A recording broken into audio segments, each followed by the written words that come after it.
साधुनादे समन्ता चक्रवालेषु अत्रा गच्छन्तु देवता सत्तमं मुनिराजस्य सुनन्तु सग्गमुक्कदं धम्मश्रवण कालो अयं वदन्ता धम्मश्रवण कालो अयं वदन्ता धम्मश्रवण कालो अयं वदन्ता नमो तस्से भगवतो अरहतो सम्मा सम्बुद्धस्से नमो तस्से भगवतो अरहतो सम्मा सम्बुद्धस्से नमो तस्से भगवतो अरहतो सम्मा सम्बुद्धस्से अनुजानामि भिक्खवे वस्सानं भिक्खूनं कठिनं अत्थारितुं ति विहाराधिपति अति गौरवनीय नायक स्वामींद्रයන් වහන්සේ ප්‍රදාන पूजनीय මහා සංඝරත්නයන් අවසරයි සුපින්වත්නි ඔබ හැමදෙනාම අද මේ රජමහා විහාර පුණ්‍ය භූමියට එකතු වෙලා ඉන්නේ ධර්ම ශ්‍රවණය කරන්නටයි බණ අහන්නටයි. අද මේ දේශනාවට අපට ආරාධනා කරලා තින්නේ කඨිනානිසංස ධර්ම දේශනාවටයි. කඨිනානිසංස පැහැදිලි කරමින් ඉතා වැදගත් දේශනාවක් කරන්න කියලා අපට දායකත්වයේ දරන පින්තුන් මේ භූමියේදී මතක් කළා. ඒ අනුව හැම දිනාටම ප්‍රයෝජනවත් වෙන දේශනාවක් අපි මේ කාලය ඇතුළත සිද්ධ කරන්න උත්සාහ කරනවා. කඨිනානිසංසත් පැහැදිලි කරමි. පින්වත්නි මම හිතුවා කඨිනයම පිළිබඳ විදර්ශනා කරන හැටියක් ගැන කියලා දෙන්න. මොකද කඨිනානිසංස දේශනාවක ඉන්න කියලා තියෙන්නේ. ඒත් එක්කම ටිකක් ගැඹුරු විදර්ශනා පරයයකුත් මේ තුලින් පැහැදිලි කරන්න කල්පනා කරන එක ගොඩාක් ගැඹුරට නෙවෙයි. නමුත් හැම කෙනෙකුටම ප්‍රයෝජනවත් වන හැටියට. පින්වත්නි බුදුරජාණන් වහන්සේ වදාළ ධර්ම විනය අපි ඉදිරියේ තවමත් ජීවමානව පවතිනවා. ඒ කියන්නේ පින්වත්නි මේ බුදුරජාණන් වහන්සේ පිරිනිවන් පාන්න කිට්ටු වෙලා භික්ෂු සංඝයා අමතලා ආනන්ද හාමුදුරන්ට කියනවා ආනන්ද ඔබට හිතෙයි ආනන්ද බුදුරජාණන් වහන්සේ පිරිනිවන් පෑවහම අපට පිළිසරණක් නැහැ නේද? දැන් කවුද අපි ශාස්ත්‍රවරයා කරගන්නේ? බුදුරජාණන් වහන්සේගේ පිරිනිවීමෙන් පස්සේ අපට කවුද ගුරුවරයා වෙන්නේ කියලා ආනන්ද ඔබට යම් විපිලිසර වීමක් ඇති වෙන්න පුළුවන් කියනවා. ආනන්ද එහෙම විපිලිසර වෙන්න එපා කියනවා. මොකද මගේ ඇවෑමෙන් පස්සේ ආනන්ද ධර්ම විනය ගුරුවරයා කරගන්න කියනවා. ධර්ම විනය ගුරුවරයා කරගන්න කියනවා. ඒ කියන්නේ අද ඉන්න හොඳම ගුරුවරයා තමයි ධර්ම විනය කියලා කියන්නේ. ධර්ම විනය තරම් හොඳ ගුරුවරයෙක් අපිට හොයාගන්න ලැබෙන්නේ නැහැ. එච්චරට ධර්ම විනය අපිට වටිනවා. දැන් අද ගොඩාක් දෙනෙක් ගුරුවරු හොයාගෙන පන්සල් වලට යනවා. ගුරුවරු හොයාගෙන ආරණ්‍ය වලට යනවා. ගුරුවරු හොයාගෙන කැලෑ වලට යනවා. ගොඩක් දෙනෙක් ගුරුවරු හොයනවා. හැබැයි බුදුරජාණන් වහන්සේ වදාළ විදියට කැලෑවල ආරණ්‍යවල කුටිවල ගුරුවරු හොයනවට වඩා වටිනාම දේ තමයි ධර්ම විනය ගුරුවරයා කරගෙන ඉන්න එක. ධර්ම විනය ගුරුවරයා කරගෙන ඉන්නයි බුදුරජාණන් වහන්සේ අපට අනුදැනවා දාන. ඒ නිසා අපිට පුළුවන් ධර්ම විනය ගුරුවරයා කරගෙන ඉන්න පින්වත්නි එතන කිසිම අරුබුදයක් නැහැ. අද නම් පුද්ගලික කෙනෙක් කවදාවත් ගුරුවරයා කරගන්න එපා පරිස්සම් වෙන්න. මොකද අද මම දැකලා තියෙනවා සමහර පුද්ගලික ගුරුවරු හොයාගෙන ගිහින් ලංකාවේ එක්තරා සංස්ථාවක් තියෙනවා. ඒ සංස්ථාවට යන අය කවුරුත් පිළිගන්න කැමති නෑ මේ දැන් අපි හිතමුකෝ බුදුරජාණන් වහන්සේම ඇවිල්ලා මතක් කරා කියලා. ඒත් එයායි අපේ ලොකු ස්වාමීන් වහන්සේගෙනුත් පොඩ්ඩක් අහලා බලන්න ඕන කියලා. මොකද එච්චරට තමන්ගේ පුද්ගලික සරණවල් පස්සේ ගිහින් අනාථ වෙලා ඉන්න බෞද්ධයෝ. ඒ නිසා මම නම් කියන්නේ අපි කියන එකක්වත් ඕනෑවට වඩා ඔළුවට ගන්න නැතුව බොහෝම නිදහසේ ධර්මයේ ගලප ගන්න. හොඳම දේ තමයි ධර්ම විනී ගුරුවරයා කරගන්න. කවුරු හරි කෙනෙක් මොනවා හරි කියපු ගමන් ඒක ගලපලා බලන්න මේක ධර්මයට කොච්චර ගැලපෙනවද? විනයට කොච්චර ගැලපෙනවද? එහෙම නැත්නම් මේ ස්වාමින් වහන්සේලා වුණත් කියන දේවල් වලට අහු වෙලා මිනිස්සු හරි අසරණ වෙනවා. මම ඇතුළුව අපි කියන දේවල් ඒ විදිහටම පිළිගන්න ගිහින් මිනිස්සු අසරණ වෙන්න පුළුවන්. ඒ නිසා හාමුදුරුවෝ කෙනෙක් කිව්වත් පරිස්සමට පිළිගන්න. මේ බඳු අරුබුදයක් අනාගත කාලේ මතුවෙනවා කියලා බුදුරජාණන් වහන්සේ දැනගෙන හිටියා. ඒක දැනගෙන තමයි බුදුරජාණන් වහන්සේ මතක් කරන්නේ මහණෙනි ඉස්සරහට මේ වගේ අරුබුදයක් එන්න පුළුවන්. ඒ නිසා මහණෙනි මෙන්න මේ මහාපදේශ හතර හොඳට ඉගෙන ගන්න කියනවා. මහාපදේශ කියලා ධර්මයේ තියෙනවා කොටසක්. උන්වහන්සේ කියනවා මහාපදේශ හොඳට ඉගෙන ගන්න කියනවා. මහණෙනි අනාගතයේට කෙනෙක් ඇවිල්ලා කියයි කියනවා මම ඔය කතාව බුදුරජාණන් වහන්සේගෙන් අහගත්තේ කියලා. කෙනෙක් කියයි කියනවා මහණෙනි පිළිගන්නත් එපා ප්‍රතික්ෂේප කරන්නත් එපා කියනවා. තවත් කෙනෙක් ඇවිල්ලා කියාවි මම ඔය කතාව අහගත්තේ බුදුරජාණන් වහන්සේගේ ළඟ හිටිය රහතන් වහන්සේ නමකගෙන් කියලා. මහණෙනි පරිස්සම් වෙන්න කියනවා. පිළිගන්නත් එපා ප්‍රතික්ෂේප කරන්නත් එපා කියනවා.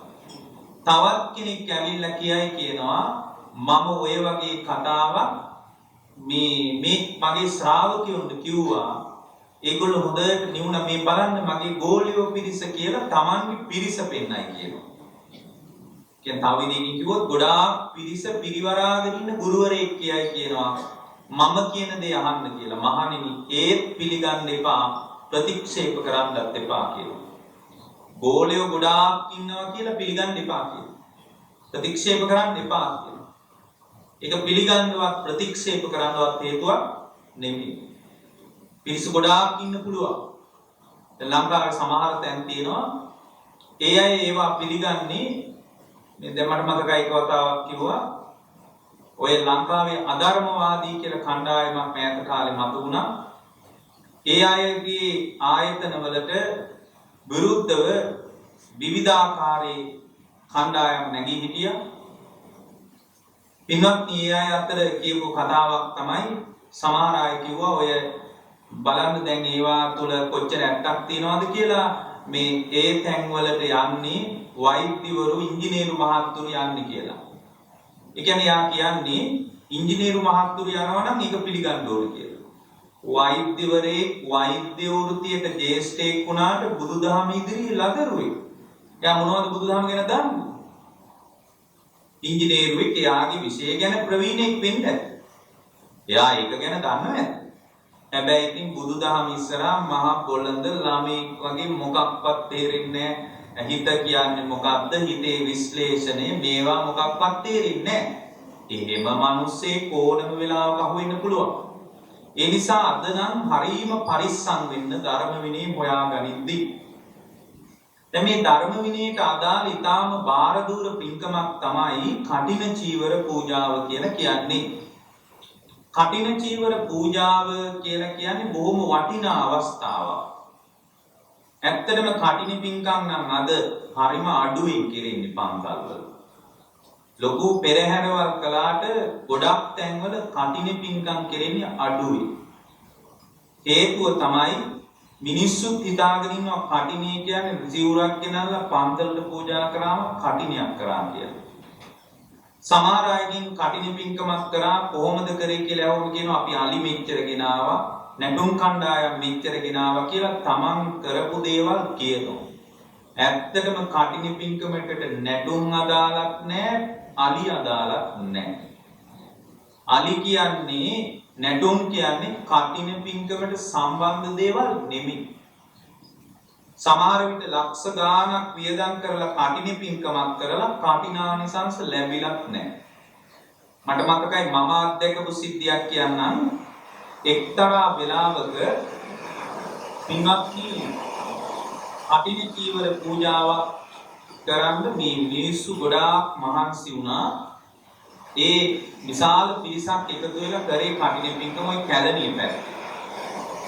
ඒ කටින පින්කම කරලා ඉවර වෙලා ඒ කියන්නේ මිනිස්සු පෙරහැර කරලා මම හිතන්නේ ලක්ෂ 20ක් විතර වියදම් කරලා තිබ්බා පන්තලේ වැඩවලට යොකොටෝ. ඉතින් බොහොම හොඳයි ඒවා දිනු කරගෙන ඒවා කරන්නේ කොහොමදයි. හැබැයි මම එදා රාත්‍රියේ ඒ ස්වාමීන් වහන්සේගෙන් ඇහුවා ඔබ වහන්සේ සිවුර පවර ගත්තද කියලා. විනයානුකූලව සිවුර පවර ගත්තද කියලා ඇහුවා. සංඝයා අස්තමක්වත් අඩු එකතු වෙලා සිවුර පවර ගන්න ඕන. විනය සීමාවකට ගිහින්. උඩේ යහම්තුරුකෝ අනේ බලන්නකො මේ වැඩ ආත්තේ ඕක අමතකුණා කියලා.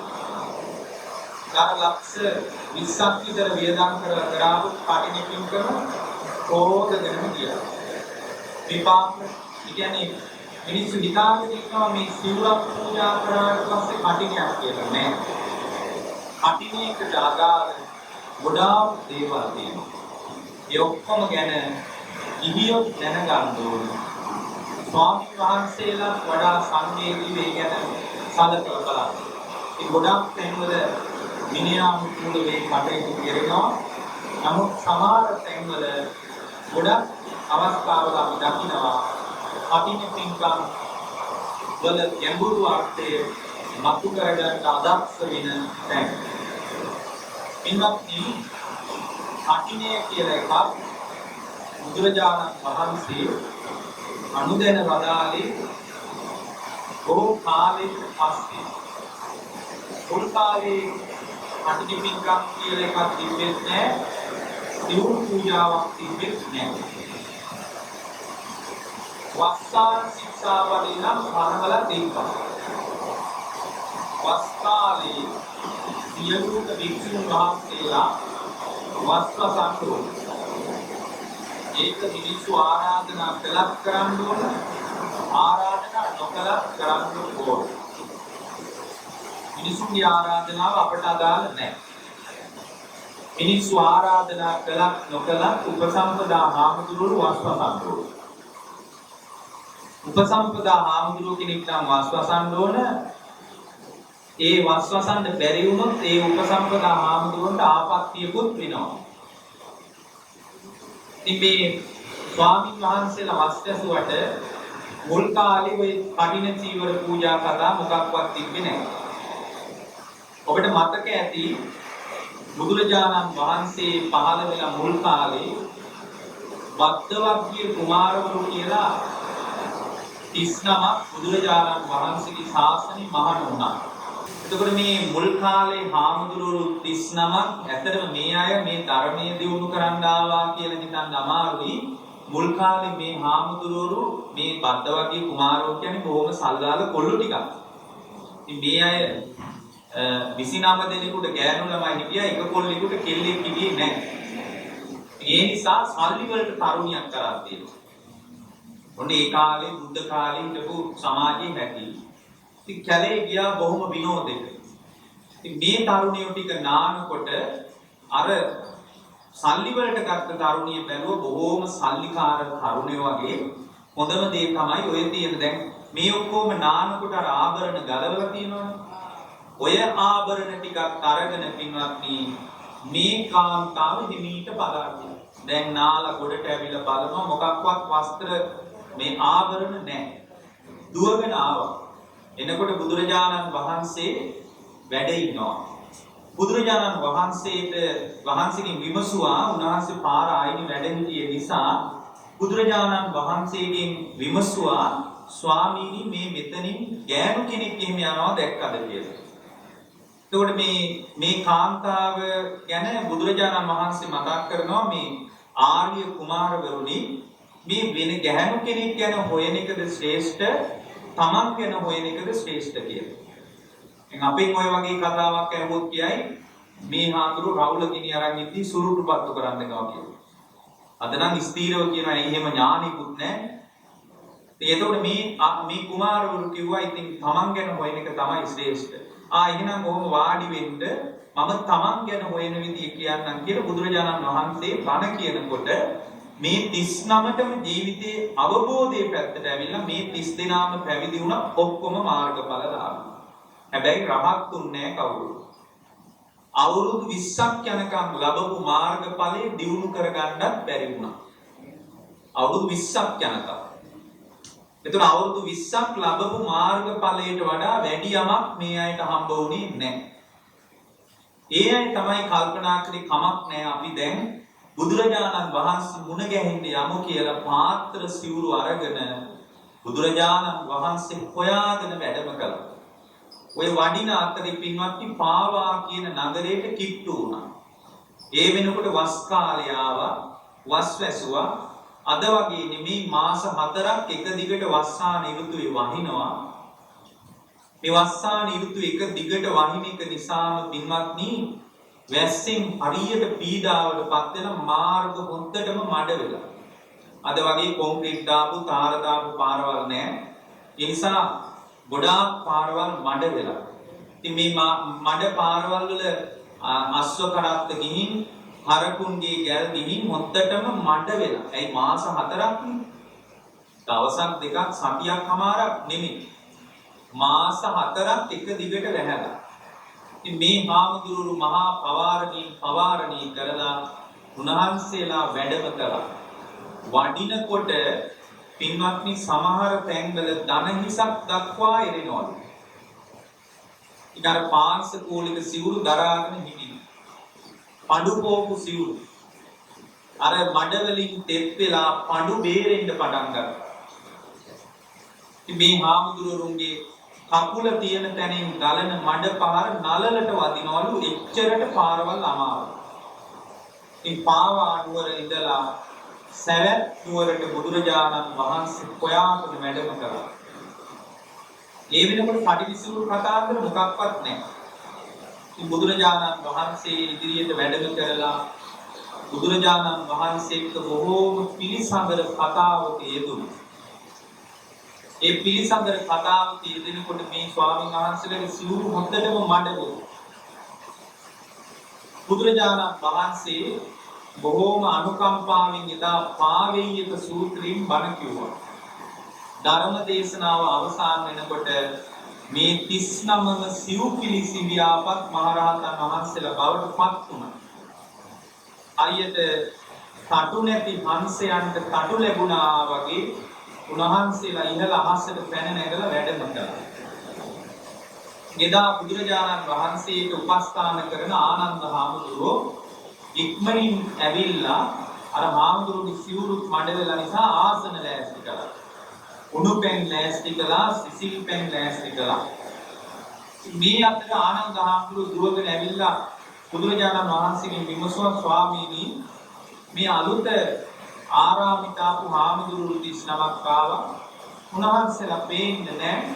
කොහෙද උන්වහන්සේලා කියලා අහනකොට බුදුරජාණන් වහන්සේ හංසේ ගිය ගමන හොයන්න බෑ කියලා බොහොම ලස්සන බණකුත් කිව්වා. එදා බුදුරජාණන් වහන්සේට මහා අනුකම්පාවක් භික්ෂු සංඝයා ගැන ඇති වුණා. මොකටද අනුකම්පාවක් ඇති වුනේ? අනුකම්පාවක් ඇති වුණේ මගේ භික්ෂු සංඝයා මොනතරම් මහන්සි වෙනවද? මොනතරම් දුක් සහිත වැඩක්ද මේ වස්සානේ කරන්නේ? මොනතරම් අමාරුද? සිවුරු බොහොම දුර්වල වෙලා අමාරු ගමනක් ඇවිල්ලා බොහොම වෙහෙසකර වැඩපිළිවෙලක යෙදিলা ඉන්නේ. මේ වස්සානේ ඍතුවේ අවසානයේ අතිරේක සිවුරක් භික්ෂුවට පනවන්න පුළුවන්ද කියලා බලනකොට අතීත බුදුරජාණන් වහන්සේලා වස්සාන ඍතුවේ අවසානයේ කටිනේ කියලා අතිරේක සිවුරක් අනුදැනව දාලා තියෙනවා. එදා තමයි බුදුරජාණන් වහන්සේ ආනන්ද හාමුදුරුවන්ට කියන්නේ ආනන්ද මේ නගරේ ඉන්න යම්තා භික්ෂු සංඝයා ඉන්නවද ඒ සියලු දෙනා වහන්සේම මෙහෙට කැඳවන්න විනය පැනවීමක් කරන්න තියෙනවා. එදා බුදුරජාණන් වහන්සේ සංඝයා කැඳවලා කියනවා මහණෙනි අනුජානාමි භික්ඛවේ වස්සානං භික්ඛූනම් උත්තානං කටිනං අත්තරිතුම් මහණෙනි වස්සානේ උතුය අවසානයේ කටිනේ කියලා අතිරේක සිවුරක් අනුදැන වදාරනවා කියලා එදා තමයි බුදුරජාණන් වහන්සේ අතිරේක සිවුරක් අනුදැන වදාරන්නේ. එදා ඉඳලා තමයි ඔය කටින චීවර පූජාව අද දක්වාම විකාශනය වෙලා තියෙන්නේ. ඉතින් ඒක බුදුරජාණන් වහන්සේගේ බුද්ධ ප්‍රඥාප්තිය. ලංකාවේ මිනිස්සු හිතාගෙන ඉන්නවා කටින පින්කමක් කරාම ඔක්කොම පව් හේදනවා කියලා. ඒක මොකක්වත් වෙන්නේ නැහැ. කටින පින්කමක් කරා කියලා මේ සිවුරක් පූජා කළා කියලා එහෙම Tamanගේ පව් ගෙවා ගන්න බෑ. එහෙම ලංකාවේ මතයක් යන්නේ ඒක ගොඩක් වටිනා පින්කමක්. එහෙම නැතුව පව් ගෙවලා දාන්න බෑ. පව් හේදිනවා නම් කටිනින් පිණුත් හේදිලා යන්න එපා. එහෙම මේ කටිනයක් පූජා කළා කියලා කවදාවත් පින්වත්නි මේ එයාට පුළුවන් කමක් නැහැ. Tamanගේ කරපු බලවත් අකුසල කර්ම ගෙවා දාන්න. එහෙම කියන්නේ ඒක බොහොම වටිනා දෙයක් නිසා. මම දැන් කැලණි විහාරය ඉස්සරහ ගහලා තියෙනවා මේ ඔක්කොම පව් ගෙවෙනවා කැලණි වරක් වැන්දොත් කියලා. එහෙම කැලණියට ගිහින් වටේට කරගෙන එක වතාවක් වැඳලාවා කියලා පව් හේදෙන්නේ නැහැ. හැබැයි පින්වත්නි කැලණිය රජමහා විහාරේ වන්දනා කරන එක ඒ තරම් අර්ථවත් කියලා කියන්නේ එහෙම කියන්නේ. ඒ තමයි අපේ දේශනා ආඛ්‍යාන. ඒකට අපි කලබල වෙන්න ඕනේ නැහැ.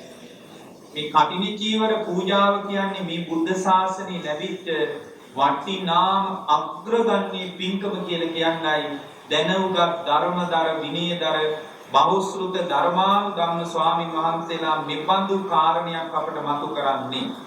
පින්වත්නි මේ කටින චීවර පූජාව තුළින් ඇත්තටම අද ඒක සැනකෙලියක් වුණාට මේ ආටෝප සාටෝප වලින් කටින පින්කම වැහුණට බුද්ධ ශාසනයක ගිහියොත් පැවිද්දොත් ඔක්කොම එකතු වෙලා සිද්ධ කරන වටිනාම විනය කර්මයක් තමයි කටිනී කියන්නේ.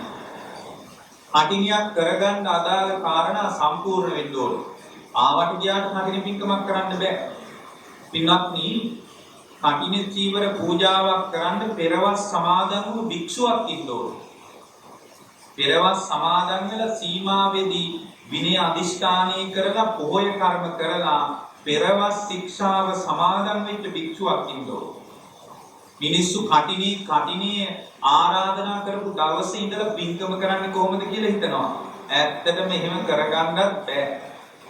කටිනේ පටන් ගත්ත දවසේ ඉඳලා කොහෙද තින්ත ගන්නේ කොහොමද නැටුම් කණ්ඩායම් ගෙවන්නේ? එහෙම එකක් නෑ.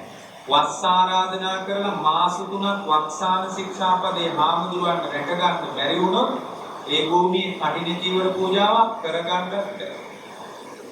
ඒ වගේම තමයි පින්වත්නි ඒ භික්ෂුව වස්සාන ශික්ෂාපදය රැකගෙන තියෙන්නත් ඕන.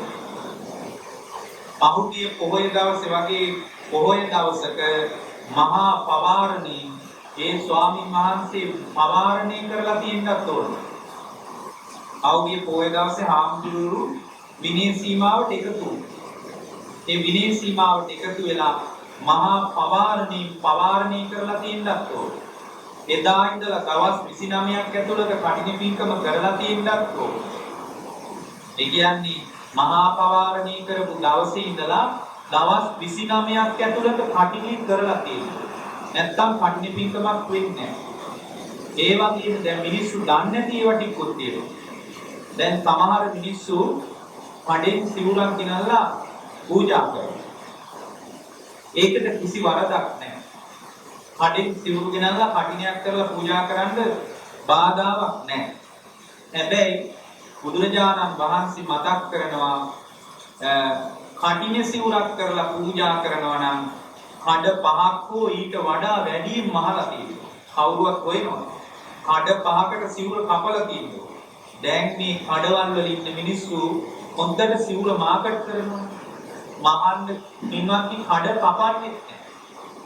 බලන්න කටිනි චීවර පූජාවක් කරගන්නකොට කඩ පහකට කපලා නැත්නම් කඩ පහක් හෝ ඊට වඩා වැඩියෙන් කපලා නැත්නම් ඒක කටිනියක් වෙන්නේ නැහැ. කටිනියක් කරන්නත් බැහැ.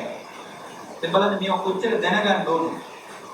ඊට පස්සේ කටිනි සිවුරට අදාළ විනයානුකූල කාරණා තියෙනවා. ගන්තිය, ජංගේය ආදී කටිනි සිවුරට අදාළ විනයානුකූල කාරණා වලින් සම්පූර්ණ වෙලා තියෙනත් ඕන.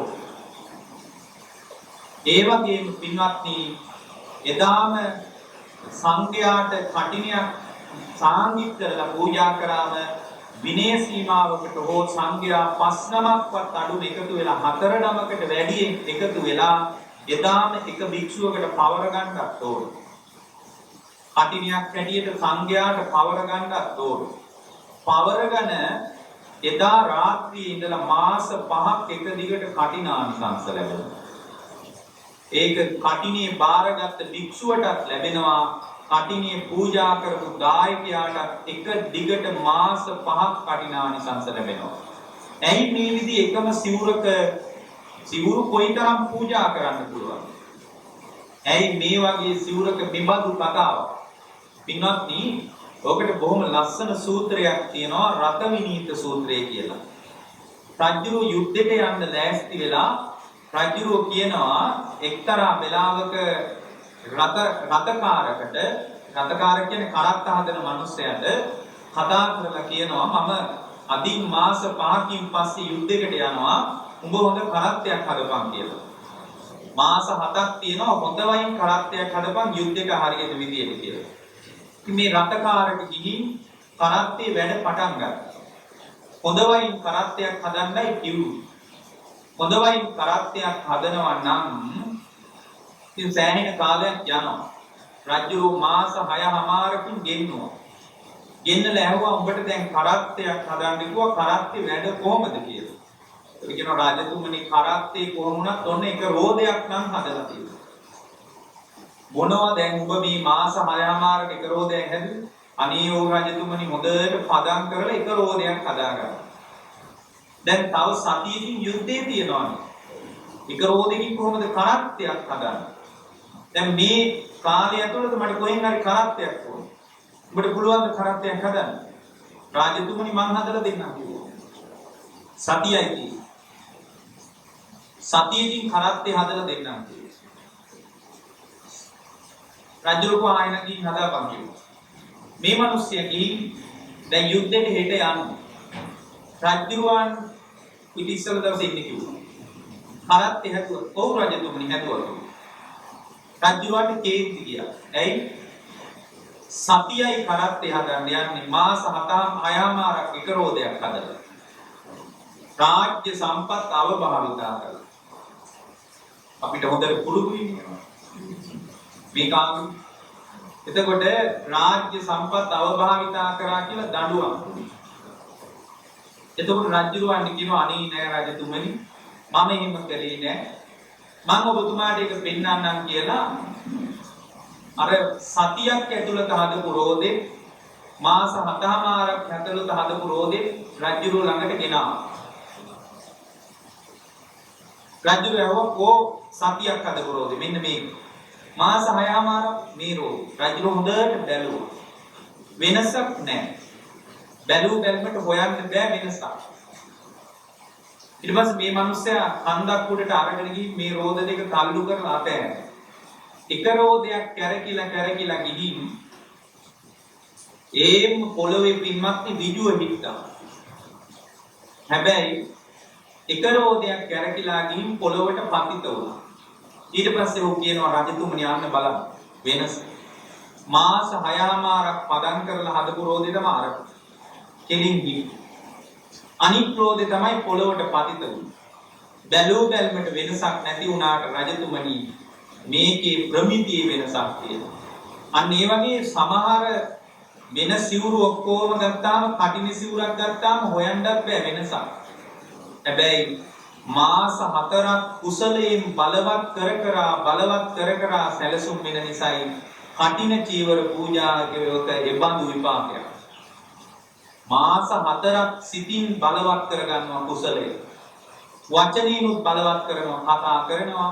අපි කොහොමද පින්කම කරන්න කියලා සැලසුම් කරනවා. කොහොමද දානි කරන්න කියලා සැලසුම් කරනවා. මේ විදියට හිතින්, කයින්, වචනෙන් බලවත් කර කරන නිසායි වෙනස් බැලූ බැල්මට වෙන සිවුරකුයි කටින සිවුරකුයි තිබ්බම හොයන්නත් බෑ කෝකද කටිනේ කෝකද අනික් සිවුර කියලා. ඒ නිසා පින්වත්නි කටිනේ මාස 4ක් පුද්ගලයේ එකම සිවුරක් වෙනුවෙන් එක්කෙනෙක් දෙන්නෙක් නෙමෙයි මුළු ගමක් එකතු වෙලා එකම සිවුරක් වෙනුවෙන් පෙළ ගැහෙන එකම ඉලක්කයක් එකම සිවුරක් වෙනුවෙන් සිතින් සංයමයක හදාගන්න. කයෙන් සංයමයක් හදාගන්න.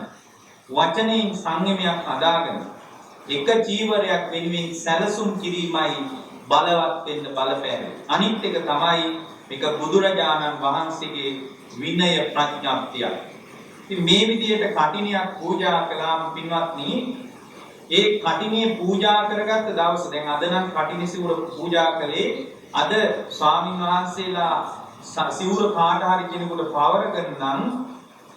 පවරගෙන නැත්නම් කටිනානිසංස ඉවරයි. පවරගෙන නම් සීමාවට එකතු වෙලා අද රාත්‍රියේ මධ්‍යම රාත්‍රියෙන් පස්සේ විපාක සකස් වෙනවා. මේ හරි පුදුමයි මේ විපාක හැදෙන විදිහ. දැන් පුදුමයි පින්වත්නි කටිනේ දැන් සාමාන්‍ය පිළිගත්ත දිනාටත් විපාක හම්බුනේ. මට නම් හම්බෙලා නැහැ.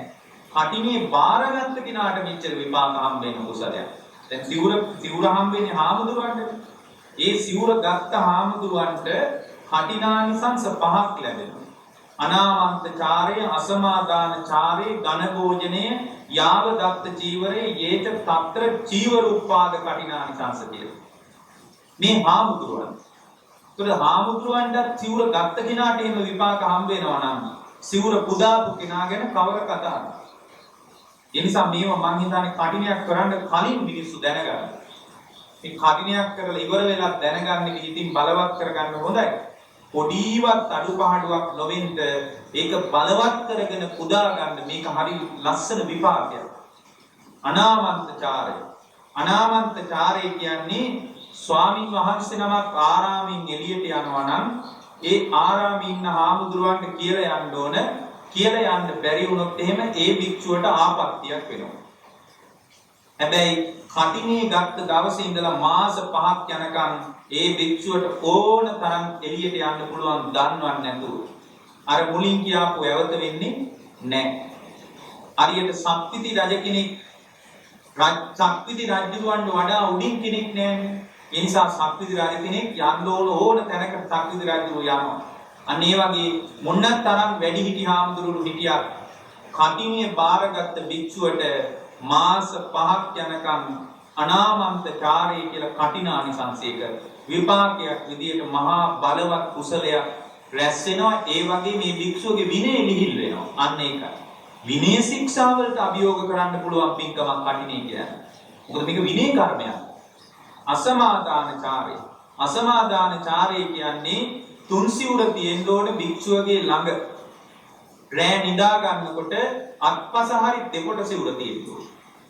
ළඟ තුන් සිවුර නැත්නම් පින්වත්නි මේ භික්ෂුවට ආපත්‍යක් වෙනවා. කටිනි සිවුර ගත්ත දවසේ ඉඳලා ඒ ස්වාමින් වහන්සේට පින්වත්නි තුන් සිවුරු බර නැතුව ඕන තැනක යන්න පුළුවන්. තුන් සිවුර ඕනේ නැහැ. තනිපොට සිවුරයි අඳන සිවුරයි විතරක් තිබ්බාම ඇති. කටිනේ ගත්ත දවසේ මාස 5ක් යනකම් හරියට සක්විති රජ කෙනෙක් ගමන් යනකොට බත් මුල් බැඳගෙන යන්නේ නැහැ වගේ මේ කටිනේ පුදාපු කෙනාට උපනුපන් ආත්ම වනාහි හරියට සැප විපාක ලැබෙනවා. හරියට සැප විපාක යන තැන සම්පත් හම්බ වෙනවා. එහෙම මිනිස්සු ඉන්නේ අද හරියට. ආහාර පාන වලින් යඩුවක් නැහැ. ඒ කියන්නේ භෞතික දේවල් ලැබෙන්න මේ විනය කර්මයේ ගිහියෙක්ගේ සම්බන්ධ වීම හරි බලවත් දෙයක්. තුන්වෙනි කටිනානිසංසය තමයි මම දැන් මේ හාමුදුරුවන්ට ලැබෙන ටික කියන්නේ ගිහියෙකුට කොහොම ලැබෙන්න ඕන. මොකද ගිහියන්ගේ පින්කමක් මේ කටිනි චීවර පූජාව නියුම භික්ෂුවට මේ සිවුරු කතාන්තර අදාළ නැහැ. ස්වාමීන් වහන්සේලා විනය ශික්ෂාව සමාදන් වෙනවා ඊට පස්සේ මහා පවාරණින් පවාරණය කරනවා. ඊට පස්සේ ගිහියෝ දැනගන්න ඕන කටිනියක් පුදනවද නිකන් සිවුරු දෙනවද ඒවා ගිහියොන්ට අදාළ දේවල්.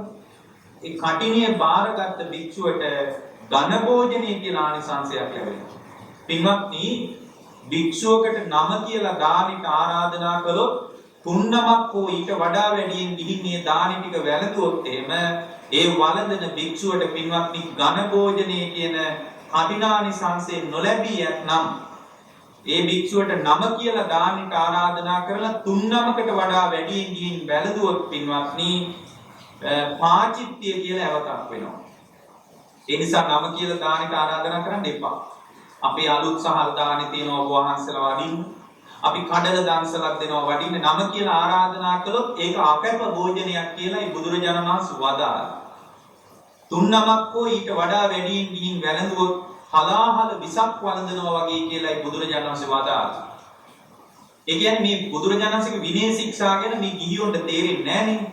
ඒ නිසා ගිහියෝ එහෙම තොර තෝංචියක් නැතුව ඒ වගේ දේවල් කරනවා. නමුත් ගිහින් වැළඳුවොත් පින්වත්නි පිඬක් ගානේ පාචිත්‍යවද වෙනවා. පිඬක් ගන්න.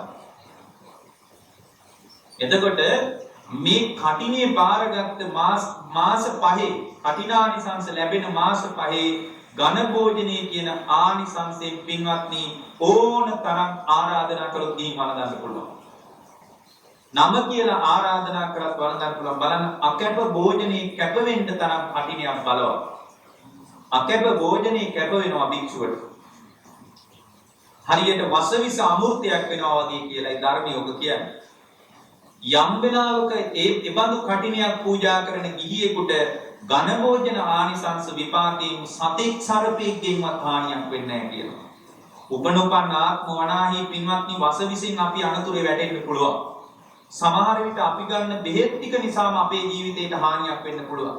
කවදාවත් උපනුපන් ආත්ම වනාහි වසවිසකින්වත් තමන්ගේ ශරීරයේ විස වීමකින් ශරීරයේ හානියක් නොවෙන්න කල්ප ගානක විපාකයක් හදනවා කියනවා. හරි පුදුමයි. ඊළඟට කටිනානිසංසයක් තියෙනවා පින්වත්නි යාව දත්ත චීවරය කියලා. පින්වත්නි දවස් 10කට වඩා භික්ෂුවකට අතිරේක සිවුරක් පොරවන්න බෑ. අතිරේක සිවුරක් පොරවනවා නම් දවස් 10කට මෙහා පැත්තේදී අදිෂ්ඨාන කරගන්න ඕනේ. තුන් සිවුරට අමතරව අතිරේක සිවුරක් දවස් 10කට වඩා පෙරෙවුවොත් එහෙම පින්වත්නි ඒ භික්ෂුවට ආපත්‍යක් වෙනවා. කටිනේ ගත්ත මාස 5 කටිනානිසංස ලැබෙන කියන අදින් පස්සේ මාස 5ක් ඇතුළත ඒ භික්ෂුවට කැමැති තරම් සිවුරු පරිහරණය කරන්න පුළුවන්. අර යාව දත්ත චීවරය කියන කටිනානිසංසයෙන් ඒ ආපත්‍ය වෙන්නේ නැහැ. ඊළඟට යේච తත්‍ර චීවරුප්පාද කටිනානිසංසය කියලා එකක් තියෙනවා. යේච తත්‍ර චීවරුප්පාද කටිනානිසංසය කියලා කියන්නේ පින්වත්නි මේ ආරාමයක මොනවා හරි පූජා කළොත් ඒ පූජා කරන දේවල් පොදු සංඝයාට අයිති. අපි හිතමු අද මේ ආරාමී කටිනේ කරන වෙලාවේ යම් තාක් සිවුරු පූජා කළා කියලා. ඒ සිවුරු අයිති පොදු සංඝයාට. හැබැයි කටිනේ ගත්ත භික්ෂුවට මේ සියලුම සාංගික කරලා පූජා කරන ඒවා පුද්ගලික කරණය වෙනවා. එච්චරට විපාක සහිතයි. පින්වත්නි කොතනකවත් නැහැ සාංගික දේ පුද්ගලික කරණය වෙන විදිහට නෑ. නමුත් පින්වත්නි කටිනේ ගත්ත භික්ෂුවට යම්තාක් ඒ විහාරයේ සංඝයා වෙනුවෙන් පරිහරණය කරන්න යමක් දුන්නද ඇඳ පුඩු මේස ඒ වගේ දේවල් නැතුව පරිහරණය කරන දේවල් දුන්නද ඒ සියලුම දේවල් කටිනේ ගත්ත භික්ෂුවට පුද්ගලික කරණය වෙනවා. නමුත් මේවා දන්නේ නැති මිනිස්සු ගණන් හිලව් හදහද මේක දායක ස්වභාවිකක් වගේ සැලසුම් කරනවා. දන්නේ නැති මිනිස්සු මේ විනය තියෙන මම මේ විනය තියෙන කාරණා ටිකක් කිව්වා. මිනිස්සු හිතාගෙන ඉන්නේ කටිනේ කියන්නේ මේ මිනිසුන්ගේ ලොකෝම පින්කම කියලා. පින්වත්නි ගිහියෝ පැවිදි ස්වාමීන් වහන්සේලාත් එකතු වෙලා කරන බල්ලවත්ම විනය කර්මය. ගිහියොන්ට සම්බන්ධ වෙන්න බෑ විනය කර්මය. කොහොමත් ගිහියොන්ට සම්බන්ධ වෙන්න බෑ විනය කර්මයට උපසම්පදා සංඝයා විතරයි. නමුත් ගිහියන්ගේ උදව්ව ඇතුව කෙරෙන යම් විනය කර්මයක් තියෙනවා නම් මිනිහෙකුට සමීප ගිහියෙකුට සමීප ඒ කටිනේ පින්වත්නි මං ඔතනින් කටිනානිසංස නවත්තනවා. දැන් කටිනානිසංස කියන්නේ මොකක්ද කියලා ටිකක් විදර්ශනා කරන පැත්තෙන් අපි කල්පනා කරමු. දැන් ඔබට ගොඩාක් විපාක හම්බ වෙනවනේ. කටිනේ කියන්නේ ලෞකිකව කරන ලොකුම පින්කම. කටිනේ කියන්නේ ලෞකිකව සිද්ධ වෙන ලොකුම පින්කම. කටිනේ තුල පින් රැස් වෙනවා. පින කියන්නේ සංස්කාරය. සංකාරයට අනුව විඥානය පිහිටනවා. එහෙනම් ආය උපතක් කරා යනවද නැද්ද? යනවා. කටිනේ පින්කම් කරන අය ආය ඉපදෙනවා.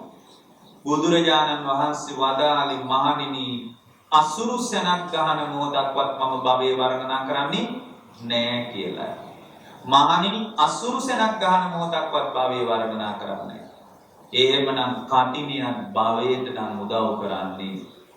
ඒක සම්පූර්ණයෙන් විදර්ශනා කරලා නිවන පැත්තට හිත හරව ගන්න දක්ෂ නොවුනොත් කටිනේ පින්කම නිසා සසරටම තමයි. කටිනේ පින්කම නිසා සංසාරෙටම තමයි. නමුත් දක්ෂ ශ්‍රාවකයෙකුට කටිනේ ගැනම සිහි කර කර නිවන් දකින්නත් පුළුවන් වුණා. නිවනට හිතපත් කරගන්න පුළුවන්.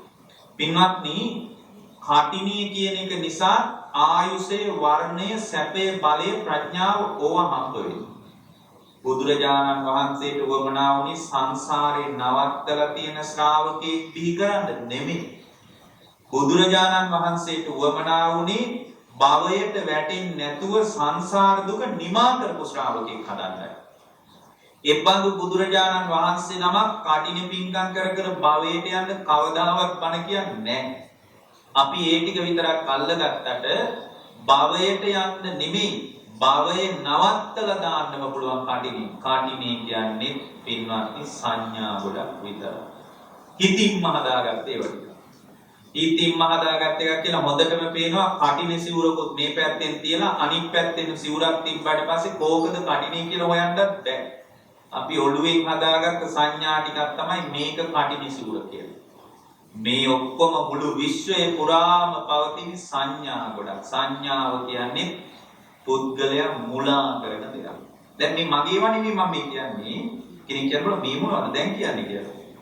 මේක ගැඹුරෙන් බලපු කෙනෙකුට තේරෙන දේ මම කියන්නේ. පරමාර්ථයේ විදියට බැලුවට පස්සේ කටිනේ කියන්නේ සංඥා ගොඩක්. සංඥා විපල්ලාස කියන ධර්මයේ තියෙනවා. දැන් මේ කටිනේ හැල්ලු කරන්න නෙමෙයි මේ කියන්නේ. දැන් අර කටිනේ බාරගත්ත නෝනා ඇවිල්ලා කිව්වා මේකට සම්බන්ධව වෙනත් පරයයක් කියන්න කියලා. මේ කාරණේට සම්බන්ධ ඉතා ගැඹුරු වැදගත් හැමෝටම ප්‍රයෝජනවත් වෙන කතාවක් කියන්න කියලා කිව්වා. ඔන්න වැදගත් කතාව වැරදි විදියට අල්ලගත්තොත් ආයෙ බනට එන්න කෙනෙකුත් නැහැ. මට කමකුත් නැහැ ඒක. දැන් කටිනේ කියලා කියන්නේ මේ පින්වත්නි මේ අත්දකින්න ඔක්කොම සංඥා. අපි දාගත්ත සංඥා. අපි තමයි කටිනේ කියලා දාන්නේ. එතකොට ඒ සිවුරට අපි දාගත්ත සංඥා මේ සංඥා විසින් පුද්ගලයා මුලාවටපත් කරනවා. මේවත් ඔළුවේ හදාගත්ත සංඥා ගොඩක්. මේ ඔළුවේ හදාගත්ත සංඥාව තුළ දක්ෂ වෙන්න ඕනේ මෙන්න මේ විදියට දකින්න. කටිනේ කියන්නේ කුසලයක් පිනක් මේ පිනක් විපාක දිදී අනිත්‍ය වෙනව නේද කියලා කටිනයක් අනිත්‍ය වශයෙන් දැක්කොත් අන්න එතන තමයි කටිනේ විදර්ශනා වෙන්නේ. කටිනේ කියන්නේ පිනක් නේ. පින් කරන්නේ ඇයි පින්වත්නි? පින් කරන්නේ අවිද්‍යාව නිසානේ. ඇයි අවිද්‍යාව පත්‍ය සංඛාරා කියන්නේ? මම මේ කියන්නේ හොද්දට නුවණින් කල්පනා කරන්න. හොද්දට කල්පනා කළොත් තේරෙයි. පටිච්ච සමුප්පාදව බලනකොට පින්වත්නි අවිද්‍යාව නිසායි සංඛාර කරන්නේ. අවිද්‍යාව පත්‍ය සංඛාර. අවිද්‍යාව කියලා කියන්නේ නොදන්නාකම. මොනවද නැතිකම? චතුරාර්ය සත්‍ය නොදන්නාකම. චතුරාර්ය සත්‍ය නොදන්නාකම නිසාම අවිද්‍යාපච්චය සංඛාර. අවිද්‍යාව නිසා පින් කරනවා, පව් කරනවා, ධ්‍යාන දියුණු කරනවා. පුඤ්ඤාභි සංඛාර, අපුඤ්ඤාභි සංඛාර, ආනිඤ්ඤාභි සංඛාර කියලා සංඛාර තුනක් තියෙනවා. පින කියන්නේ සංඛාරය. සංඛාර පච්චය විඥාන. සංස්කාරය නිසා විඥානෙ පිහිටනවා කොහේ හරි මරුණට පස්සේ. එහෙමනම් කටිනේ කරන මිනිහත් උපතක් කරා යනවා. හොඳයි. එහෙමනම් කටිනේ කොහොමද උපතක් කරා නොයන විදියට හිත හදාගන්න. මෙන්න මෙහෙමයි හිත හදාගන්න. පින්වත්නි කටිනේ කරාම පුණ්‍ය විපාකයක් ලැබිලා ඒ පිනත් විපාක දෙනවා ස්ථීරව. දිව්‍ය ලෝකෙත් යයි. මනුස්ස ලෝකෙටත් එයි. ආයුෂත් ලැබේ. සැපත් ලැබේ. ආයු වර්ණ සැප බල ප්‍රඥාත් ලැබේ. ලැබිලා කටිනයත් විපාක දිදී කටිනේ කුසලයක් අනිත්‍ය වෙනවා නම් අනිත්‍ය වෙච්ච කටිනයකටවත් ඕනෑවට වඩා බැඳෙන්න ඕනේ නැහැ.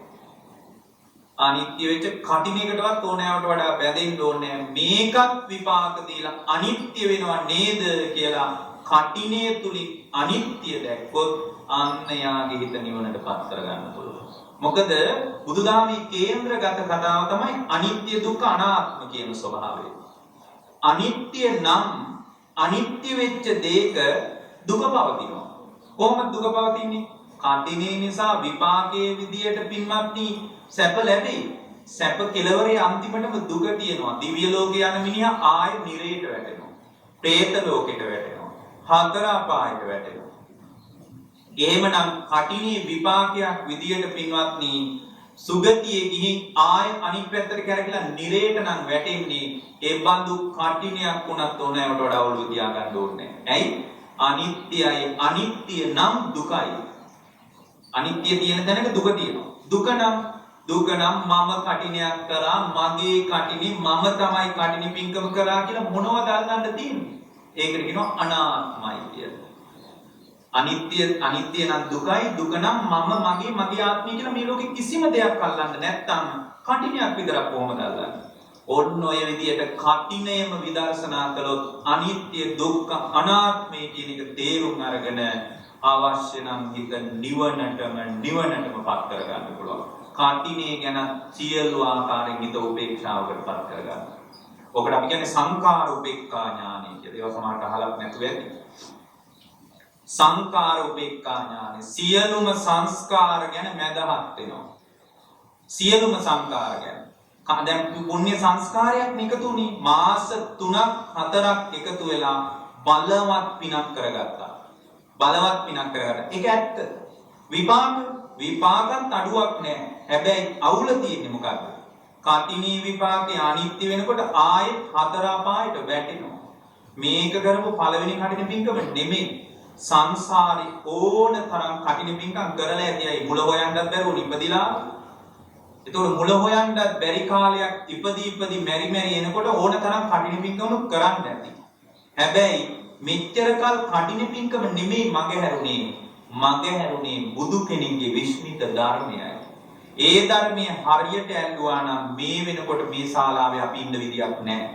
සදා කාලිකවම නිවිල යනවා. අපිට නිවෙන්න බැරි වුණේ පින්කම් කරන්න බැරි වෙච්ච නිසා නොව ත්‍රිලක්ෂණය අවබෝධ කරගන්න බැරි වෙච්ච නිසා.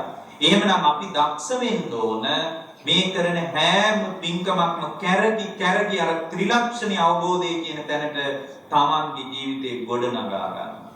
අන්න එතනට ගොඩනගා ගත්තොත් හැම කුසලයක් තුළ මෙයාගේ හිත විදර්ශනාවට බර වෙනවා. පින්වත්නි මම කටිනේ කළා මමමයි කටිනේ කරේ කියලා අපි හිතුවට මම කියලා කෙනෙකුත් නැත්තම් කොහෙද කටිනේ පින්කම් පින්වත්නි? පරමාර්ථය බැලුවට පස්සේ පින්වත්නි මම කටිනේ කරා කියලා එකක් නෑ. මම කියලා සංඥාව බුදුදහම පිළිගන්නේ නෑ. මම කියලා කියන්නේ සංකතයක්. සකස් වෙච්ච දෙයක්. මේ ඔක්කොම ගැඹුරු කතා. මොකද මම හිතනවා මේ කටිනේ කරපු කෙනා ඒ අන්ත ටිකක් මේ ධර්මයේ හොඳට විශ්ලේෂණය කරන නිසා වෙන්න ඇති මෙහෙම කතාවක් කියන්නේ ඇති. මම නැත්තම් මේ වගේ ධර්මශාලාවකට ඇවිල්ලා කවදාවත් ඔය වගේ කතා කියන්නේ නැහැ. ඔය නිකන් උඩින් බන ටිකක් කියලා යනවා හැර. මේ වගේ කතාවක් කියන්නේ කැමතිත් නැහැ. ඇයි? මිනිස්සු කියයි ඔළුවේ අමාරු කියලා. දැන් මේ කටිනානිසංස කියන්නේ කියලා මේ මොකද්ද මේ කියන්නේ කියලා. පින්වත්නි හොඳට කල්පනා කරලා බලන්න මම කටිනේ කරා කියන එකම තනිකර බොරුවක් නේ. කියන්නේ මම කටිනේ කරා මගේ කටිනේ කියලා කොහෙද මම කියලා කෙනෙක්. බුදුරජාණන් වහන්සේ කියනවා මහණෙනි මේ හැම අත්දැකීමක් තුළම පංචස්කන්ධ ධර්මයක් ඇති වෙලා නැති වෙලා යනවා කියලා. හැම වෙලාවකම වෙන්නේ ඔන්න ඕක කියලායි බුදුදහම කියන්නේ. දැන් පංචස්කන්ධ ධර්මයක් ඇති වෙලා නැති වෙලා යනවා නම් කටිනේ කරන වෙලාවේ ඔන්න ඇති වෙන විදිය බලන්න මොනවද පංචස්කන්ධය කියන්නේ? රූප, වේදනා, සංඥා, සංකාර, විඤ්ඤාණ. ඔකට කියනවා පංචස්කන්ධය කියලා. දැන් කටිනේ දැකිනකොට සිවුර දකිනකොට තමන්ගේ චක්කු විඤ්ඤාණයයි පහළ වෙන්නේ. ඔන්න විඤ්ඤාණ ස්කන්ධයක් තමන් තුල ක්‍රියාත්මක වෙනවා. කටිනෙට මොකක්වත් උන්නේ ඔය සිවුරක් ඔය නිකන් තියෙනවා. චක්කු විඤ්ඤාණය පහළ වෙනකොට විඤ්ඤාණ ස්කන්ධයක් පහළ වෙනවා. කටිනේ දකින්න වෙලාව. ඊට අනුව පින්වත්නි සංඥාවක් එනවා කටිනේ සිවුර කියලා. අන්න සංඥා ස්කන්ධයක් පහළ වෙන්නේ ඇතුළේ. ඒ සංඥා ස්කන්ධේ පහළ වෙනකොට අනේ කොච්චර හොඳයිද කියලා නිකන් සැප වේදනාවක් හොඳ පින්කමක් කියලා සැපයක් හිතේ හට ගන්නවා. එතන වේදනා ස්කන්ධයක් පහළ වෙනවා. ඊට අනුව පින්වත්නි හිතේ සද්ධාවකුත් ඇති වෙනවා. අනේ කොච්චර හොඳ පින්කමක්ද කියලා. සද්ධාව කියන්නේ සංස්කාරයක් හිතේ ඇති වෙනවා. සංකාර ස්කන්ධේකුත් පහළ වෙනවා. ඊට අනුව රූපයක් වෙනස් වෙනවා. ඒවට අපි කියනවා චිත්තජ රූප කියලා අපි දන්නවා. මේ විදියට බලනකොට මම කටිනේ කරා නෙමෙයි හුදු පංචස්කන්ධ ධර්මයක් කටිනේ දකින්නකොට ඇති වෙලා නැති වෙලා ගින් වෙන මොකක්වත් ඇත්තේ නැහැ. පංචස්කන්ධ ධර්මයක් සමුදේ වෙච්ච තැනක නැවත නැවත පංචස්කන්ධ ධර්මම ඇතිවි නැතිවි යාමක් කර කටිනේ මම කරා කියලා එකක් නැහැ. ස්කන්ධයන්ගේ පහළවීමක් තියෙනවා. ඔන්න ඔය කාරණය අඩුම අපේ බණ 25ක්වත් අහපු මිනිහෙකුට තේරෙයි.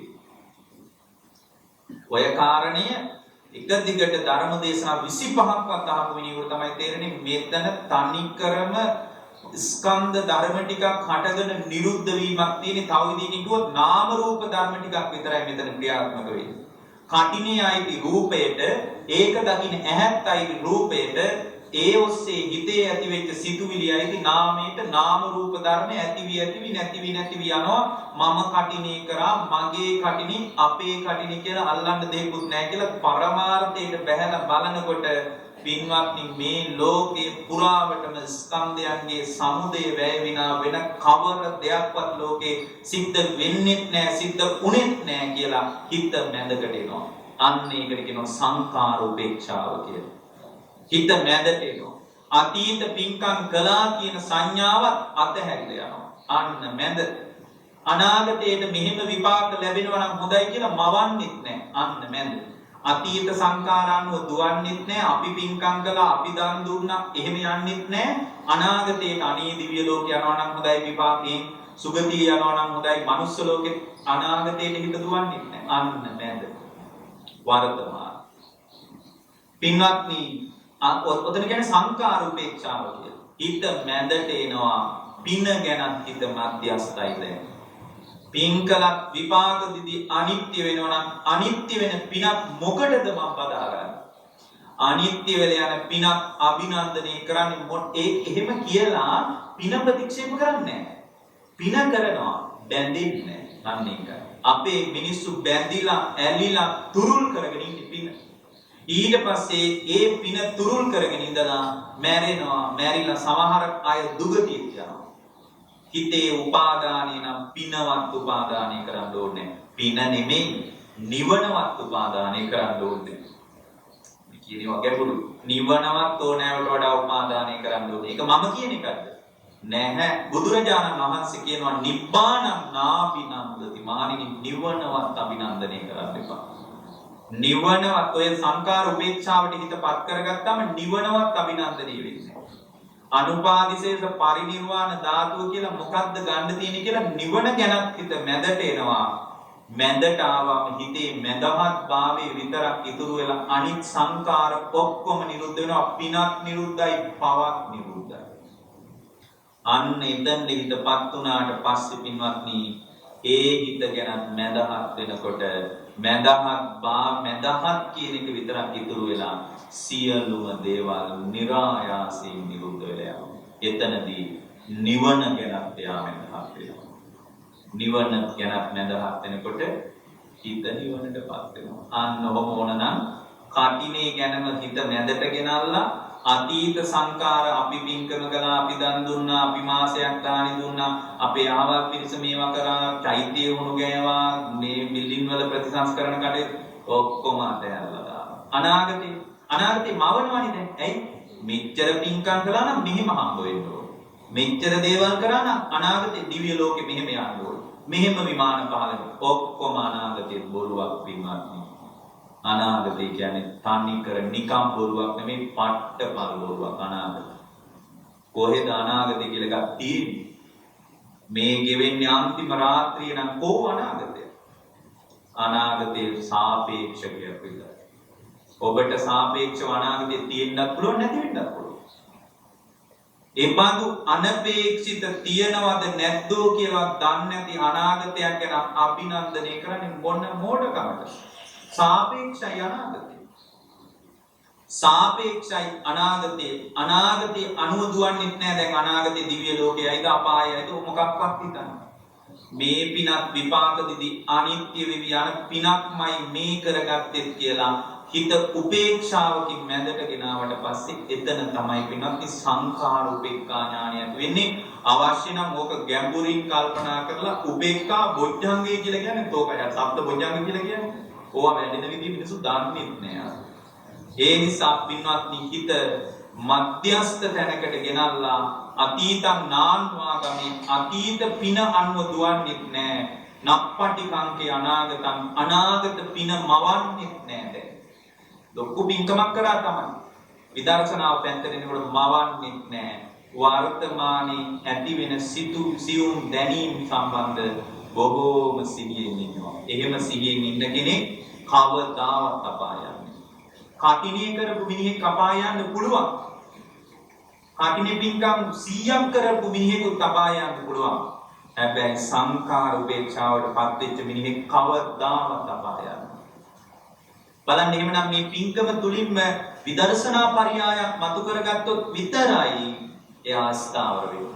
මොකද කටිනේ පින්කම දෙවෙනි භවයේම විපාක දෙනවා කියලා කිසි තැනක නැහැ පින්වත්. අටමහා කුසල් වලට අයිති වෙනවා කියලා අපි කතා කළාට අටමහා කුසල් ත්‍රිපිටකේ නෑ පින්වත්. අටමහා කුසල් අතීතේ හිටපු ධර්මදර විනයදර ස්වාමින් වහන්සේලා පෙළගස්සපු පින්කම් ටිකක් මිසක් බුදුහාමුදුරුවෝ කවදාවත් කිව්වේ නෑ කටිනේ තමයි පළවෙනි එක සාංගික දානේ ඊළඟට වැසිකිලි හදන ඊළඟට කුඹුරු වතු පිටි පූජා කරන ඊළඟට කියලා පෙළ ගැස්සුවේ නෑ. ඒකෙන් මේ අටමහා කුසලේ ප්‍රතික්ෂේප කරන්න ඕනද? නෑ. හේතුව තමයි අතීතයේ ධර්මදර විනයදර රහතන් වහන්සේලා මේ පින්කම් පෙළ ගැස්සුවේ. වටිනාකමට අනුව පෙළ ගැස්සුවේ. එහෙම නැතුව මේ බුදුරජාණන් වහන්සේ අටමහා කුසල් කියලාත් නැහැ ත්‍රිපිටකේ කොහෙවත් ඇත්තෙත් නැහැ. ඒවා පස්සේ කාලේ ධර්මදර ස්වාමීන් වහන්සේලා හදපු දේවල්. එහෙමනම් පින්වත්නි අටමහා නෙමෙයි ඊට වඩා ලොකු පිනක් තිබ්බත් පින විපාක දීලා අනිත්‍ය වෙනවා. එහෙමනම් මේ හැම දෙයක් තුළම අනිත්‍ය දුක්ඛ අනාත්ම කියන ත්‍රිලක්ෂණය දකින්න තැනකට ආවොත් තමයි භවය නිරුද්ධ කරලා දුකමාර කරගන්න තැනකට හිත හැදෙන්නේ. අන්න එබඳු ශ්‍රාවකෙක් වෙන්න මේ කටින පින්කම උදව් කරගන්න. මේක සමහරවිට ඔබට 아무තු බණක් වෙන්න. ලොකුවට කටිනේ ගැන වර්ණනා අහන්න බලන්න ඉන්න. කටිනේ ගැන ගොඩක් අපි වර්ණනා කළා. හැබැයි ඔබට ලොකු දෙයක් මම කළා. ඒ තමයි කටිනේ කරන මිනිහා දුගතිය ගියාට මේ විදියට හිත හදාගත්ත මිනිහ කවදාවත් සතර අපායට වැටෙන්නේ. එයාට පාංශකූල ඕනක් නැහැ, හත් දවසේ දාන ඕනක් නැහැ, තුන් මාසේ දාන ඕනක් නැහැ, මොකුත් ඕනේ. එයා තමන්ගේ වැඩේ කරගෙනයි තියෙන්නේ. ඇත්තටම සංකාර උපේක්ෂාව කියන එක નિરાයාසයෙන් හිත තුළ ඇති වෙන්නේ රහතන් වහන්සේගේ. ඒ බඳු ආකාරයක හිත ඇති වුණොත් මාසයක් වැඩ කරලා පඩිය බලාපොරොත්තු වෙන්න ඉන්නවා වගේ සනීපෙට ඇස්පියා ගන්න පුළුවන්. මේ ඕන දෙයක් බැරි නම් කතේකට හරි කන්න දාපන්න කියලා පාඩු වෙන්න පුළුවන්. එහෙම අභිමානයක් කටිනේ කරපු මිනිහෙකුට නැහැ. හැබැයි කටිනේ කරපු කෙනාට ඒ අභිමානය හදාගන්න පුළුවන් මම ඔය කියන විදිහට කටිනයක් විදර්ශනා කළොත්. ඉතින් ඒ බඳු ඊටාම ගැඹුරින් පින විමර්ශනය කරන ශ්‍රාවක භාවයක් පිණිස අද මේ උතුම් පින්කම මේ පිනතුන් බොහොම සැලසුම් කරලා සිද්ධ කර වටිනා පින්කම. පිනට ගරහා කරේ නෑ බුදුරජාණන් වහන්සේ. පින ගැන වර්ණනා කරනවා වගේ පින විදර්ශනා කරන ශ්‍රාවකෙක් වෙන්න කියලා මම කිව්වේ. එහෙම නැතුව මේ පිනට ගරහාම නෙමෙයි. අපි වෙනදට වඩා හොඳට පින්කම් කරන්න ඕනේ. වෙනදට වඩා හොඳට දන් දෙන්න ඕනේ. වෙනදට වඩා හොඳට සැලසුම් කරලා කටිනි පින්කම් කරන්න ඕනේ. හැබැයි මම එක දෙයයි කිව්වේ. පින අනිත්‍ය වෙන බව විතරක් මතක තබාගෙන කරන්න.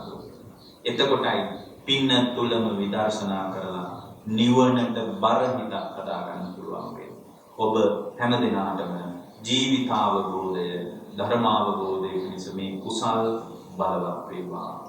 පින්වත්නි, අද ධර්ම දේශනාවේ දායකත්වය විශේෂයෙන් මේ කරිණ චීවර පූජාවේ දායකත්වයේ කමලා පෙරේරා ගුරුමෑණියන්, ශිනුක ජයවික්‍රම, මුතුමාලි පෙරේරා කියන පින්තුන් දායකත්වයේ දරලා තියෙනවා. ඒ හැම දිනාටම නිදුක් නිරෝගී සුව දීර්ඝායුෂ සම්පන්නිය ප්‍රාර්ථනා කරනවා. කායික මානසික යහපත ප්‍රාර්ථනා කරනවා. උභය ලෝකාර්ථ සංසිද්ධිය ප්‍රාර්ථනා කරනවා. කමලා පෙරේරා ගුරුමෑණියන් ප්‍රදාන, සෙනුක ජයවික්‍රම, මුතුමාලි පෙරේරා කියන පින්තුන් ප්‍රදාන මේ කටින චීවර පූජාවට සම්බන්ධ වුණු ලොකු කුඩා හැම දිනාටම මේ කුසලානිසංසයන් බලවත් වේවා. කායික යහපත සැලසේවා, මානසික යහපත සැලසේවා, නිදුක් බව, නිරෝගී භාවයේ, සුවපත් භාවයේ සැලසේවා. ඊ타ම ඉක්මනින් මේ ගෞතම බුද්ධ ශාසනයේදීම වහවහ උතුම් ධර්මාවබෝධ කරගන්නට මේ කුසලානිසංසයන් හේතු වේවා, වාසනාව වේවා කියලා අදිෂ්ඨාන කරනවා. කමලා පෙරේරා මෑණියන් ප්‍රදාන පින්තුන්ට දීර්ඝායුෂ වේවා. මියගිය IPT පෙරේරා පියතුමන්ට නිර්වාණ අවබෝධය කරගන්න මේ කුසල් බලවත් වේවා. සනුති සහ බුවිඳු කියන දුවට සහ පුතාට ආශිර්වාද කරන්න බලාපොරොත්තු වෙනවා. ඒ සියලු දෙනාටම මේ කුසල් බලවත් වීම තුළ සංසාර ගමනේ කෙලවර අමා නිවන් පිණිසම දේශනාමේ කුසල් හේතු වාසනා වේවා කියලා අදිෂ්ඨාන කරනවා. විහාරාධිපති නායක ස්වාමීන්ද්‍රයන් වහන්සේ ප්‍රදාන සියලු මහා සංඝරත්නයට මේ කුසල් බලවත් වේවා. උන්වහන්සේලා නිසයි මේ පුණ්‍ය භූමියේ මෙබඳු ආකාරයෙන් කටින චීවර පූජාවක් සිදු කරගන්න ඔබට අවස්ථාව සැලසෙන්නේ. ඔබට බොහෝම පිං. නායක ස්වාමීන් වහන්සේ ප්‍රදාන මහා සංඝරත්නයටත් අපි අනුමෝදනා කරනවා. උන්වහන්සේලාගේ ජීවිතයේ ධර්මී පිහිට පිළිසරණ සැලසේවා. සංසාර දුක් ගෙවා ලබන උතුම් නිවන් පිණිසම දේශනාමේ කුසල් හේතු වාසනා වේවා කියලා අනුස්ථාන කරනවා.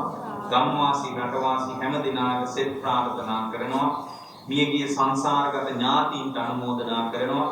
රහතන් වහන්සේලාගෙන් පහස ලැබපු පුණ්‍ය භූමියක් මේ භූමිය. අතීතයේ මහරහතන් වහන්සේලා මේ භූමිය තුල වැඩ ඉඳලා උන්වහන්සේලා අපේ පරම්පරාවල් වලට සම්බන්ධයි. කොස්දේ පොළොස් කාල උන්වහන්සේලා හැදෙන්නේ. උන්වහන්සේලා ධර්මයේ තුල ජීවමාන වෙච්ච මෙබඳු සුන්දර භූමියක කටින චීවර පූජාවක් කරගන්න ලැබීම ගැන ඒ පින්තුන් සතුටු වෙන්න. අපවත් වී වදාළ යම්තාක් මහා සංඝරුවන්ගේ ඉන්නවා නම් ඒ සියලු දෙනා වහන්සේටද භවගාමී ජීවිතයේ සුවපත් කරගන්න මේ කුසල් බලවත් වේවා කියලා අපි අදිස්ථාන කරමු. බණ්ඩාරගම ජාතික පාසලේ ආදි ගුරු මණ්ඩලයට ශ්‍රී අත්තදස්සි දහම් පාසලේ ගුරු මණ්ඩලයට දීර්ඝායුෂ ප්‍රාර්ථනා කරලා තියෙනවා. ශ්‍රී ලංකා යුද්ධ හමුදාවේ සහායතුන් සියලු පින්වතුන්ට දරුවන්ට ආශිර්වාද කරලා තියෙනවා. කමලා පෙරේරා ගුරුමෑණියන් ප්‍රදාන සියලු දෙනාට ඔබ අප හැම දිනාටමත් අපේ නායක ස්වාමින් වහන්සේ ප්‍රදාන මහා සංඝරත්නයට උතුම් නිවන් පිණිසම මේ දේශනාමේ කුසල් හේතු වාසනා වේවා කියලා අදිෂ්ඨාන කරනවා. අවීචයේ පටන් බවාග්‍රේ දක්වා විහිදී පැතිරී පවතින පෙනෙන නොපෙනෙන හැම දිනාටම මේ කුසල් උපකාර වේවා.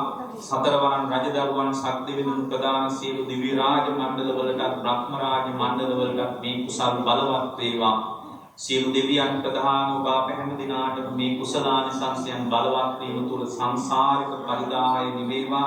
මේ උතුම් පුණ්‍ය භූමියේ සිද්ධ කළ කටින චීවර පූජාවෙන් එළඹෙන බොහෝ දවසේ සුධර්මා සභාවේදී දෙවිවරු සාදුකාර පවත්වමින් අනුමෝදන් වෙත්වා. සියලු දෙවියන්ට අමා නිවන් පිණිසම මේ කුසල් බලවත් වේවා කියන අදිෂ්ඨානයෙන් අපි මේ උතුම් කටිනානිසංස දේශනාව නිමා කරනවා. ඔබ හැම දිනාටම තෙරුවන් සරණයි.